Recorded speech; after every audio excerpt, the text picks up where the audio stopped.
Bon, nouveau format pour ce récap. Un peu plus condensé certes, mais aussi mieux illustré. Bon, ça fait un moment que je réfléchissais à ça, on va essayer, on verra bien à la fin de la vidéo. Dites-moi dans les commentaires si vous préférez ce nouveau format de récap ou si vous préférez vraiment absolument l'ancien. Voilà, si vous êtes catégorique. Bon, on arrive vraiment sur la fin de la saison là. Plus que 3 grands prix et pouf, ce sera fini. Déjà, c'est passé quand même ultra vite. Hein. Bon, faut dire que la saison, elle a pas commencé en mars déjà, donc c'est compliqué. Mais ce qui est très intéressant pour cette fin de championnat, c'est que les écarts sont relativement serrés et ce dans les 3 catégories. Mir ou Quartararo, Loves ou Bastianini, Ogura ou Arenas, qui sera champion du monde dans chacune des 3 catégories. On verra ça, peut-être à Valencia s'il y a des retournements de situation, mais sinon ce sera à Portimao. Oui, parce qu'encore ce week-end on a vu que tout était possible. Bonjour à tous et à toutes, c'est Kenfish, j'espère que vous allez bien et bienvenue dans ce tout nouveau format de récap. Alors, tout nouveau pas totalement, on garde certaines choses mais on en modifie d'autres. On va parler bien sûr du Grand Prix de Teruel ou si ça vous parle mieux, le 2e Grand Prix d'Aragon. Et d'ailleurs on arrive sur la fin de championnat pour la MotoGP, mais aussi pour Parc Fermé, on arrive sur la fin de saison. Et on continue de recevoir des invités tout aussi incroyables les uns que les autres et ce soir c'est Arnaud de sa mère. Voilà, c'est Arnaud de sa mère. Je sais même pas quoi vous dire tellement c'est dingue. Donc voilà, bien sûr, je vous donne rendez-vous ce soir, le lien est dans la description, on va parler MotoGP. Alors dans ce nouveau format, ne vous inquiétez pas, même s'il est plus condensé, je n'oublierai pas de parler de la Moto 3 et de la Moto 2, mais j'ai remarqué 2 petites choses par rapport à ça justement. La première, c'est qu'en regardant les données de la vidéo, vous êtes plus de 70% à ne regarder que la MotoGP. Quand je fais les récaps, vous ne regardez que le passage sur la MotoGP, 70% d'entre vous. La deuxième chose, c'est qu'en fait, la Moto 3 et la Moto 2, il y a tout à dire, mais en même temps rien. En Moto 3, il se passe tellement de choses qu'il est difficile de savoir quelle action décrire, que dire, etc. Si ce n'est, lui, il est vainqueur et lui, il l'est pas. Et pour la Moto 2, c'est un peu le contraire. C'est tellement calme qu'une fois qu'on a établi les positions dès les 2 premiers tours, voilà, on a fini de parler. Donc oui, c'est un petit peu difficile de savoir quoi dire sur la Moto 3 et la Moto 2, mais sur la MotoGP, ça ne bouge pas. Mais vous inquiétez pas, on va quand même parler de la Moto 2 et de la Moto 3 et on va commencer par cette catégorie justement, la Moto 3. Après une victoire la semaine dernière, Jaume Masia a montré une nouvelle fois qui était le patron sur ce tracé d'Aragon. Eh bien c'est lui, Jaume Masia. Enfin, lui et sa Honda Léopard. Et oui, parce que c'est grâce aussi à cette Honda Léopard surpuissante en ligne droite que Jaume Masia sera venu non seulement à bout d'Albert Arenas, mais aussi de tous les autres pilotes ce week-end. Et en parlant d'Albert Arenas, pas de podium pour lui et seulement une 4e place, puisque ce sont les japonais Kaito Toba et Ayumu Sasaki qui seront venus chercher la 2e et la 3e position après une course aussi solide que surprenante. Une course Moto 3 complètement folle comme d'habitude, si ce n'est la plus folle de la saison, et en prime, quasi aucune chute, bref, la course quasi parfaite quoi. La Moto 2, quant à elle, était bien plus calme comme à son habitude. Mais tout de même, elle restait assez intéressante, surtout pour un pilote anglais. Sam Loves est venu une nouvelle fois s'imposer sur le tracé d'Aragon, mais en maître absolu.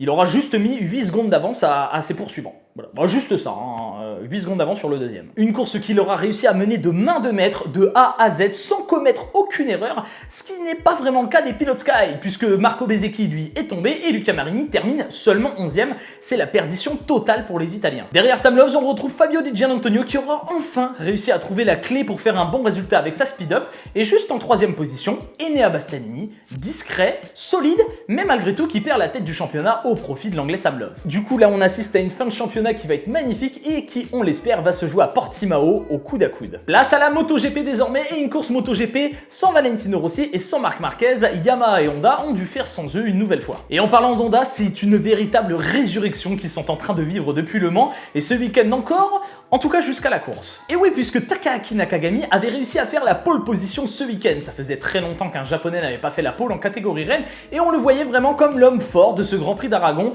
avec Alex Marquez et le duo des pilotes Suzuki. Le pilote japonais voulait vraiment garder l'avantage d'avoir fait une pole position et il y arrivera bien puisque dès le premier virage il sera en tête, tandis que derrière c'était un peu plus compliqué pour d'autres, alors qu'un certain Franco Morbidelli arrivait à se faufiler entre tous. Mais voilà, quelques virages plus tard malheureusement, Takahaki Nakagami voit tous ses rêves s'envoler puisqu'il partira à la faute n'ayant même pas bouclé un tour. Fin de course pour le japonais, c'est vraiment un coup dur pour Honda, mais il leur reste le joker Alex Marquez. Et puis bon, il sera pas le seul à tomber Takahaki Nakagami dans ce premier tour puisque Brad Binder est tout simplement venu atomiser l'arrière de la moto de Jack Miller. Les 2 pilotes iront au tapis et une pénalité d'ailleurs sera infligée à Brad Binder pour la prochaine course, un long lap. C'est vraiment pas de chance pour l'Australien Jack Miller qui vraiment, course après course, continue d'être sous sa mauvaise étoile quoi. Il ne lui arrive que des galères. À mon avis, il a hâte que la saison se termine. Devant, Alex Rins et Franco Morbidelli du coup n'avaient plus tellement de soucis à se faire quant au japonais vu qu'il était parti à la faute, ils pouvaient se concentrer sur leur course. Les voilà désormais seuls aux avant-postes, bien déterminés à prendre l'avantage sur l'autre pilote. D'ailleurs, ils rouleront sur un très gros rythme et ils arriveront très vite à se détacher du reste de la course.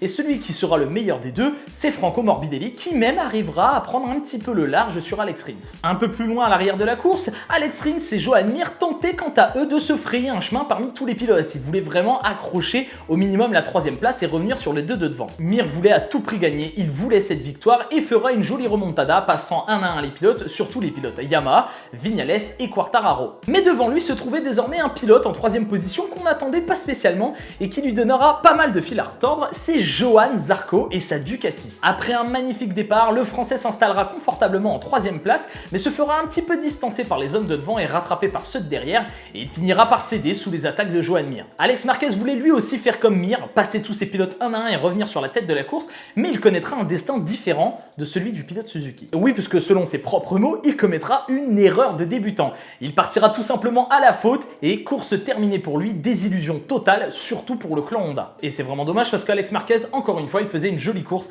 et il est en train vraiment de prouver à tout le monde qu'il est un homme fort de cette fin de championnat en tout cas. Côté français, on avait Johann Zarco qui luttait pour ne pas perdre trop de place et Fabio Quartararo qui lui était encore une fois en grande difficulté, n'ayant pas trouvé la solution pour bien régler sa moto ce week-end. Il perdra des places dans cette course encore et encore, mais malgré tout, il limitera la casse en terminant 8e, de quoi sauver les meubles et ne pas perdre trop de points sur Joan Mir. Alors, ne pas perdre trop de points, il est quand même à 14 points de Joan Mir au classement général, mais malgré tout, ce n'est que 14 points. On compte sur Fabio bien entendu pour que dès la première course de Valencia, il arrive à reprendre des points, il arrive à reprendre du poil de la bête et aller nous rechercher des victoires comme il aime le faire. À partir de là, les places n'évolueront plus tellement, si ce n'est les pilotes KTM qui feront le forcing pour reprendre quelques points. D'abord Paul Espargaro qui arrivera à doubler non seulement Viñales, mais aussi Johann Zarco en fin de course, puis Miguel Oliveira qui voulait limiter, mais butera sur Johann Zarco qui lui arrivera à correctement défendre sa position. Et il y arrivera Johann, il terminera 5e, la meilleure performance de Ducati. Franco Morbidelli franchit donc la ligne d'arrivée en première position, devant Alex Rins et Joan Mir, encore une très belle course et un magnifique doublé des pilotes Suzuki,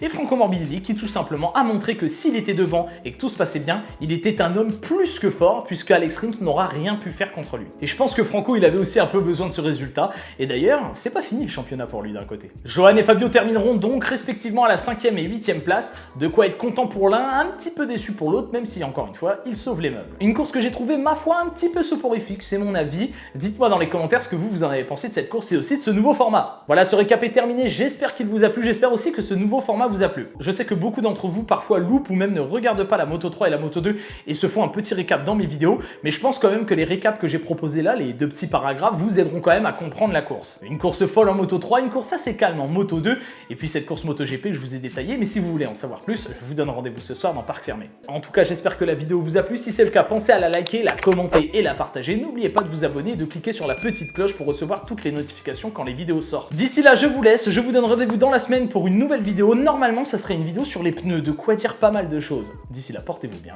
et veillez à tous.